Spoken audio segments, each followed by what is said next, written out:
नमस्कार प्यारे मित्रों। क्लाइमेक्स टीचिंग एग्जाम के यूट्यूब चैनल पर मैं अतुल तिवारी आप सभी साथियों का हार्दिक स्वागत अभिनंदन करता हूं। आज हम लोग देखेंगे लखनऊ अधिवेशन और लखनऊ पैक्ट या लखनऊ समझौता के बारे में। आज हम आपसे विस्तार पूर्वक चर्चा करने वाले हैं। जो आपके सभी परीक्षाएं, चाहे आप टीजीटी दे रहे हो, पीजीटी दे रहे हो या बिहार शिक्षक भर्ती का सपना लेकर उतरे हों, देख रहे हों, उन सब सपनों को आज हम साकार करने के लिए एक टॉपिक जो लखनऊ अधिवेशन और लखनऊ समझौता है उस पर विस्तृत चर्चा करने वाले हैं। तो आइए चलिए शुरू करते हैं आज के इस सेशन को। और बहुत ही शानदार और बहुत अच्छा सेशन रहने वाला है।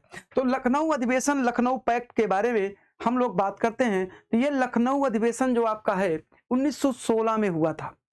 ठीक, तो पहली बात तो 1916 में हुआ था। इस अधिवेशन का अध्यक्ष कौन था? अध्यक्ष आप लिख लीजिएगा। अध्यक्ष की अगर हम बात करते हैं, अध्यक्ष थे कौन? अंबिका चरण मजूमदार। अध्यक्ष कौन थे? अंबिका चरण मजूमदार। यह अधिवेशन आपका कहां पर हुआ था? लखनऊ में हुआ था। इस अधिवेशन में कांग्रेस और मुस्लिम लीग, इन दोनों लोगों के मध्य एक समझौता हुआ था जिसे आप लखनऊ समझौते के नाम से जानते हैं। इस अधिवेशन में ही नरम दल और गरम दल ये दोनों एक बार फिर से मिल गए थे, अर्थात गरम दल पुनः नरम दल में आके सम्मिलित हो गया था। और यह भारतीय राष्ट्रीय कांग्रेस का 31वां अधिवेशन था। कौन सा अधिवेशन था? 31वां अधिवेशन था। गांधी जी भी इस अधिवेशन में भाग लिए थे और गांधी जी से इसी अधिवेशन के दौरान बिहार के चंपारण के राजकुमार शुक्ल, जो कि नीलहे किसान के नेता हुआ करते थे, वो यहां पर मिले थे और गांधी जी को चंपारण आने का निमंत्रण दिए थे। ठीक है भाई, तो आगे देखिएगा। यहां पर इस कांग्रेस द्वारा लखनऊ समझौते को 29 दिसंबर 1916 को पारित किया गया। कब पारित किया गया मेरे भाई? 29 दिसंबर 1916 को। कौन पारित कर रहा है? कांग्रेस पारित कर रही है, जबकि मुस्लिम लीग इसी समझौते को 31 दिसंबर 1916 को पारित कर रही है।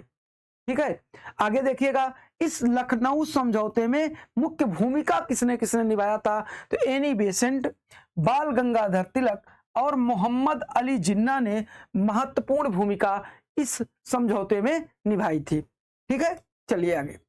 इस समझौते का विरोध किसने किया था? तो मदन मोहन मालवीय ने लखनऊ समझौते का विरोध किया था। अगर प्रश्न पूछ लिया जाएगा तो आप बताएंगे कि इस लखनऊ समझौते का विरोध मदन मोहन मालवीय जी ने किया था। ठीक है भाई, आगे देखिएगा। अब ऐसा कौन सा कारण बना, ऐसी क्या परिस्थिति बनी कि मुस्लिम लीग, जिसकी स्थापना ही कांग्रेस के विरुद्ध हुई थी, कांग्रेस के खिलाफ हुई थी, वो कांग्रेस से आ मिली? इसके पीछे का कुछ ना कुछ तो कारण रहा होगा। वो कारण क्या बने आप समझिएगा। क्योंकि ब्रिटिश सरकार ने मुस्लिम लीग को के साथ मिलकर के कांग्रेस के विरुद्ध उनको भड़काई हुई थी। तभी उसी समय ढाका में उसकी स्थापना होती है मुस्लिम लीग की। अब कारण क्या बना? तो पहला कारण बना बंगाल विभाजन को रद्द किया गया। कब? 1911 में। ये जो बंगाल विभाजन आपका हुआ था, ये 1905 में हुआ था। और अब बंगाल विभाजन 1911 में तृतीय दिल्ली दरबार में रद्द कर दिया गया। तो पहला कारण ये बन गया। दूसरा कारण क्या बना कि मुस्लिम लीग के सदस्य जो थे वो सशक्त राष्ट्रवादी राजनीति की ओर बढ़ चले थे। और इसके साथ ही साथ 1912-13 में एक बाल्कन युद्ध हुआ था। इस बाल्कन के युद्ध में तुर्की की सहायता ब्रिटिश लोगों ने नहीं किया था। यहां पर देखिएगा पॉइंट को, ब्रिटेन ने तुर्की की सहायता नहीं की। साथ ही साथ यूरोप में तुर्की की शक्ति क्या हुई? कमजोर हो गई, छीण हो गई और उसका सीमा जो था वो संकुचित हो गया। जो सीमा क्षेत्र था वो संकुचित हो गया और तुर्की का जो शासक था वो सभी मुसलमानों का खलीफा हुआ करता था। सभी मुसलमानों का खलीफा कौन हुआ करता था? तुर्की का शासक। इस बात से भी भारतीय मुसलमान रुष्ट हो गए और लीग ने कांग्रेस का सहयोग करने का अब निश्चय कर लिया था। मुस्लिम लीग ने कांग्रेस का सहयोग करने का निश्चय कर लिया था। हमने यहां पर आपको बताया कि जो बाल्कन का युद्ध हुआ था, ये 1912-13 में जो प्रथम बाल्कन का युद्ध हुआ था, उसमें 4 बाल्कन के जो राज्य थे उन्होंने तुर्क साम्राज्य को पराजित कर दिया था। ये 2 बार हुआ था, प्रथम और द्वितीय। जब वर्ल्ड हिस्ट्री पढ़ेंगे तो वहां इसकी हम विस्तार से चर्चा करेंगे। ठीक है भाई, देखिएगा आगे।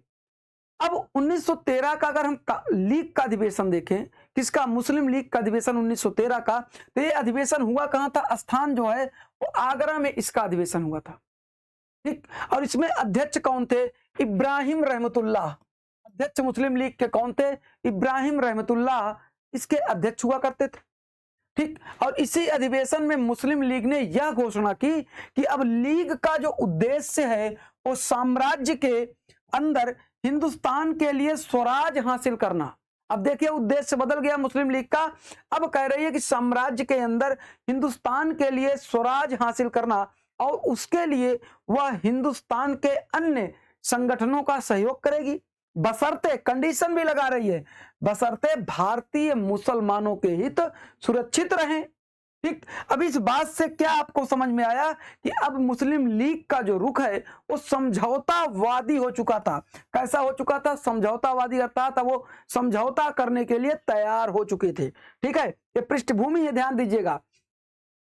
अब क्या हुआ, कांग्रेस और मुस्लिम लीग के बीच जब समझौता हो गया तो इन दोनों की जो मांगे थी सुशासन की, वो एक समान हो गई। ठीक, अब सुशासन की दोनों की एक मांगे, एक विचारधारा यहां पर हो गई। और प्रथम विश्व युद्ध के दौरान सरकार की जो दमनकारी नीतियां थी, ये भी जो है इसमें सहयोग करा। और दिसंबर 1915 और 1916 में दोनों के अधिवेशन साथ साथ हुए। 1916 में मुस्लिम लीग का भी अधिवेशन लखनऊ में हुआ और मोहम्मद अली जिन्ना उसके अध्यक्ष हुए। ठीक, आगे देखिएगा, अब यहां पर मौलाना अबुल कलाम आजाद और मोहम्मद अली की दो पत्रिकाएं निकलती थी। इनकी भी साप्ताहिक पत्रिका थी। तो मौलाना अबुल कलाम आजाद की जो साप्ताहिक पत्रिका थी वो उर्दू भाषा में निकलती थी, अल हिलाल, तथा मोहम्मद अली की जो साप्ताहिक पत्रिका थी अंग्रेजी भाषा में निकलती थी, कामरेड। इन दोनों पत्रिका पर वर्नाकुलर प्रेस एक्ट के तहत प्रतिबंध लगा दिया गया। किसके तहत, वर्नाकुलर प्रेस एक्ट के तहत प्रतिबंध लग गए। वर्नाकुलर प्रेस एक्ट के तहत इस पर रोक लगा दिया गया, प्रतिबंधित कर दिया गया इसको।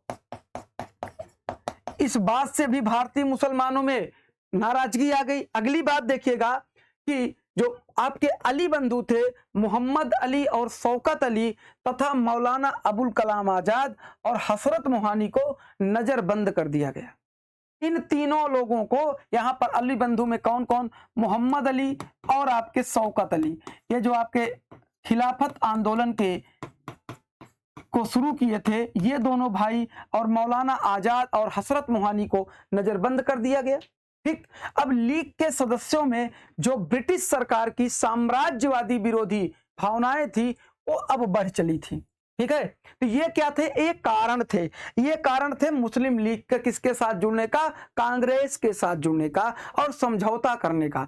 अब बारी आती है कि इस समझौते के प्रावधान क्या थे और लखनऊ समझौता जो 1916 में हुआ, क्या क्या प्रावधान इसमें रखे गए, देख लेते हैं। तो देखिएगा, लखनऊ समझौता 1916 के प्रावधान में पहला प्रावधान क्या था कि कांग्रेस द्वारा उत्तरदायी शासन की मांग को मुस्लिम लीग ने स्वीकार कर लिया। ठीक है भाई, तो जो उत्तरदायी शासन को मुस्लिम लीग ने यहां पर स्वीकार कर लिया। दूसरा देखिएगा, कांग्रेस ने मुस्लिम लीग की मुसलमानों के लिए पृथक निर्वाचन व्यवस्था जो 1909 में मार्ले मिंटो सुधार अधिनियम के तहत आया था, तो उसके तहत आया था, तो उनकी इस मांग को भी यहां पर कांग्रेस ने स्वीकार कर लिया। अगले देखिएगा, प्रांतीय व्यवस्थापिका सभाओं में निर्वाचित भारतीय सदस्यों के संख्या का एक निश्चित अनुपात, एक निश्चित भाग मुसलमानों के लिए आरक्षित कर दिया गया था। ठीक है, तो यहां पर जो प्रांतीय व्यवस्थापिका थी उसमें निर्वाचित भारतीय के सदस्यों के संख्या का एक निश्चित भाग मुसलमानों के लिए क्या कर दिया गया, आरक्षित कर दिया गया था। अगला पॉइंट देखिएगा, पंजाब में 50%, बंगाल में 40%, सहित सिंध में 33% और संयुक्त प्रांत में 30%, बिहार में 25%, मध्य प्रदेश में 15% तथा मद्रास में भी 15% सीटें मुस्लिम लीग को दे दी गई। ठीक है, मुस्लिम लीग को ये सीटें यहां पर दी गई। आगे देखिएगा, केंद्रीय व्यवस्थापिका सभा में कुल निर्वाचित भारतीय सदस्यों को, कहां पर, वो तो प्रांतीय था, ये केंद्रीय है, केंद्रीय व्यवस्थापिका सभा में भी कुल निर्वाचित भारतीय सदस्यों का 1/9 भाग, कितना भाग, 1/9 भाग मुसलमानों के लिए आरक्षित किया गया तथा इनके निर्वाचन हेतु सांप्रदायिक चुनाव व्यवस्था को स्वीकार किया गया। ठीक है, अगला पॉइंट देखिएगा, एक आया मुद्दा सांप्रदायिक निषेधाधिकार का। इसमें ध्यान से देखिएगा क्या था ये सांप्रदायिक निषेधाधिकार। देखिए, यदि कोई प्रस्ताव किसी विशेष संप्रदाय पर प्रभाव डालता है तो उसे तब तक स्वीकार न किया जाए जब तक कि उस संप्रदाय की व्यवस्थापिका सभा के सदस्य उसे स्वीकार ना कर लें। फिर से समझिएगा, ये सांप्रदायिक निषेधाधिकार था कि यदि कोई प्रस्ताव किसी विशेष संप्रदाय पर प्रभाव डालता है तो उसे तब तक एक्सेप्ट ना किया जाए जब तक कि उस संप्रदाय की व्यवस्थापिका सभा के सदस्य उसे स्वीकार ना कर ले। ठीक, ये सब पॉइंट्स हैं। अगली बात देखिएगा, कांग्रेस और मुस्लिम लीग दोनों ने अंग्रेजों के सामने अब अपनी साझा मांगे प्रस्तुत की, जिसे आप 19 सूत्री ज्ञापन पत्र के नाम से जानते हैं। मतलब अब कांग्रेस और मुस्लिम लीग का जो पैक्ट था वो हो चुका है। अब ये दोनों लोगों ने मिल करके अंग्रेज के सामने, ब्रिटिश सरकार के सामने अपनी मांगे रखी, जिसे आप 19 सूत्रीय ज्ञापन पत्र कहते हैं। पहली मांग इन्होंने क्या कहा कि ब्रिटिश सरकार भारत को उत्तरदायित्वपूर्ण शासन देने की जल्द से जल्द घोषणा करे, पहली बात।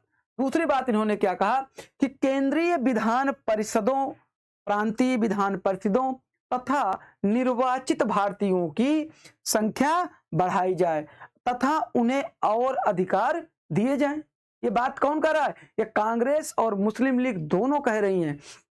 तीसरा पॉइंट देखिएगा, इन लोगों ने कहा कि गवर्नर जनरल की कार्यकारिणी परिषद का विस्तार किया जाए तथा परिषद में आधे से ज्यादा कौन हो, आधे से ज्यादा सदस्य भारतीय हों। जब भारतीय होंगे तभी तो मुसलमानों को अपना हित मिलेगा। तो यहां पर आपको यह बात समझ में आ गई है। अगली बात देखिएगा, विधान परिषदों के कार्यकाल की अवधि कितनी वर्ष होनी चाहिए, तो विधान परिषद की कार्यकाल की अवधि इन्होंने कहा 5 वर्ष होनी चाहिए। अगली बात इन्होंने कहा कि जिन कानूनों या प्रस्तावों को परिषदों में बड़ी बहुमत से पारित किया जाए उन्हें ब्रिटिश सरकार द्वारा बाध्यकारी के रूप में स्वीकार किया जाना चाहिए। ठीक है, अगली बात क्या कह रहे हैं कि प्रांतों में अल्पसंख्यकों की रक्षा की जानी चाहिए। किसकी रक्षा की जाए, अल्पसंख्यक की रक्षा प्रांतों में की जाए और सभी प्रांतों को स्वायत्तता दी जानी चाहिए। ठीक है, कार्यपालिका को न्यायपालिका से अलग करना चाहिए और साथ ही साथ इन्होंने कहा कि विधान परिषद में निर्वाचित सदस्यों का बहुमत होना चाहिए। ठीक, तो ये बातें कौन कौन कह रहा है, कांग्रेस और मुस्लिम लीग ने मिलकर के ब्रिटिश सरकार के समक्ष अपनी ये मांगे रखी और इसी का परिणाम रहा कि 1919 का मॉन्टेग्यू चेम्सफोर्ड एक्ट जब आया तो उसमें बहुत कुछ सुधार आपको देखने को मिलेगा। तो अगली जो हमारी वीडियो आने वाली है उसमें हम डिस्कस करेंगे 1909 और 1919 दोनों में अंतर से आपको समझाने वाले हैं कि क्या प्रभाव था जब ये एक नहीं थे और क्या प्रभाव हुआ जब कांग्रेस और मुस्लिम लीग एक हो गए। आज की क्लास यहीं समाप्त करते हैं। धन्यवाद।